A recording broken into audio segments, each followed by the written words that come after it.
ఇంక నేను సినిమాలు చేస్తానో కూడా లేదో నాకు తెలియదు, కానీ నాకు ఇష్టమైన నిర్మాత, తెలుగు చిత్ర పరిశ్రమకి నిజంగా ఒక అండగా ఉన్న నిర్మాత, I want give my best to him. నేను అందుకని ఆంధ్రప్రదేశ్ ప్రభుత్వానికి కూడా మన ముఖ్యమంత్రి గారికి కూడా తెలియజేశాను, ఈయన్ని ఫిల్మ్ డెవలప్మెంట్ కార్పొరేషన్కి చైర్మన్ నేను ప్రతిపాదించాను.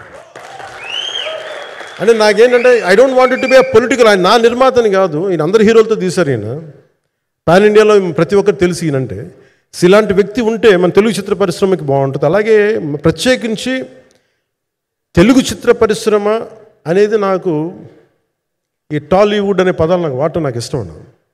Bollywood, Tollywood, Kollywood, Mollywood, why should we ape Hollywood? We have a greater story narrative ability మన దగ్గర ఉంది. We have a greater story telling ability. We don't have to ape Hollywood.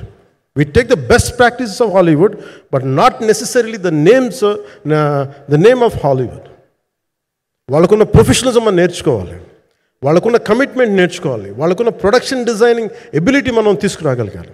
So ఇవన్నీ నేను నా పరిధిలో ఈ రోజున ఆంధ్రప్రదేశ్ ప్రభుత్వం ప్రత్యేకించి ఈ శాఖ నా పరిధిలో ఉంది కాబట్టి దానికి ఆయన పేరు ప్రతిపాదించాను. నా ఉద్దేశం ఏంటంటే తెలుగు చిత్ర పరిశ్రమ తెలంగాణలో ఉన్న, కర్ణాటకలో ఉన్న, చెన్నైలో ఉన్న ఏదైనా సరే తెలుగు చిత్ర పరిశ్రమ, భారతీయ చిత్ర పరిశ్రమకి చాలా మంచి జరగాలి, ఇలాంటి వ్యక్తి ద్వారా ఏదైనా చేద్దాం అనే ఉద్దేశంతో ఆయన పేరు ప్రతిపాదించాను. భవిష్యత్తులో అవుతారని మనస్ఫూర్తిగా నేను ఆశిస్తున్నాను. అందుకని అన్నీ నా చేతిలో ఉండవు కదా, అందుకని చెప్తాను. ఇఫ్ అండ్ బట్ చెప్పాలి కదా.